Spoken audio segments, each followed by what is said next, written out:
হে everyone, সবাই কেমন আছো? নীল লাইফস্টাইলে তোমাদের সবাইকে ওয়েলকাম। তো দেখো, ঘুম থেকে উঠে একটু ভিডিও করেছিলাম।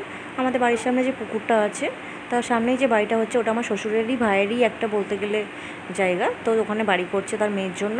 তো দেখো, সেখানে রাজমিস্ত্রিগুলো মাছ ধরে খাচ্ছে, আর শ্বশুরের ভাইরা ভাবে আমরাই মাছ ধরে খাই।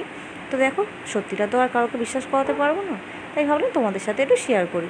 তো দেখো, ওরা মাছ ধরছে, একটু ভিডিও করলাম। তারপর তোমার দাদার সাথে চলে গেছিলাম ডাক্তারখানায়। এই দেখো, বেরিয়ে গেছি। তো আকাশের অবস্থা দেখো, একদম মেঘলা মেঘলা, মাঝে মাঝেই বৃষ্টি হচ্ছে।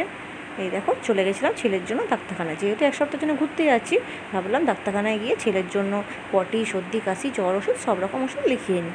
যেহেতু ও ছোটো অনেকটা, তাই চলে গেছিলাম ডাক্তারখানায়। তো এই দেখো,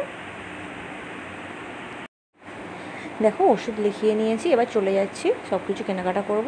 তারপর দেখো, রাস্তা দিয়ে দেখি একটা ছলন যাচ্ছে, সবাই দেখো তারকেশ্বর যাচ্ছে, আর রাস্তার অবস্থা দেখো, 1 হাঁটু করে জল। তারপরে দেখো, বাড়ির দিকে চলে এসেছি সব কেনাকাটা করে। এখানেও একটা ছলন বার করেছিল। তারপর সন্ধ্যেবেলা সন্ধ্যে দিয়ে নিয়েছি, আর ভিডিও করা হয়নি। তারপর দেখো, ব্যাগপত্র গুছিয়ে নিয়েছি, লাগেজ ফ্যাগেজ। যেহেতু এক সপ্তাহের জন্য যাচ্ছি, এই দেখো লাগেজ, তোমার দাদাভাইয়ের ব্যাগ, পিগি ব্যাগ, আমার ব্যাগ, আর একটা ব্যাগে ছেলের দুধ তো সব নিয়ে নিয়েছি। যেহেতু এক সপ্তাহের জন্য যাচ্ছি, ছেলে ছোটো, তাই অনেকটাই ব্যাগ হয়ে গেছে। দেখো, ব্যাগপত্র গুছিয়ে নিয়েছি, দেখো সব কিছু ডান। তাই এই দেখো, তোমার দাদাভাইয়েরা ছেলে জামা রেডি করে রেখেছি, যেহেতু কাল সকালবেলায় 6টার দিকে বেরোবো। তারপর দেখি বাড়ির সামনে দিয়ে একটা ছলন যাচ্ছে, ভাবলাম ভিডিও করি। এই দেখো, সবাই নাচতে নাচতে যাচ্ছে তারকেশ্বর।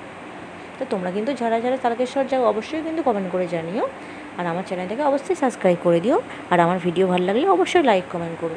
আর সবাই কিন্তু বলো বাম বাম ভোলে। দেখো, ভোলে বাবা যাচ্ছে।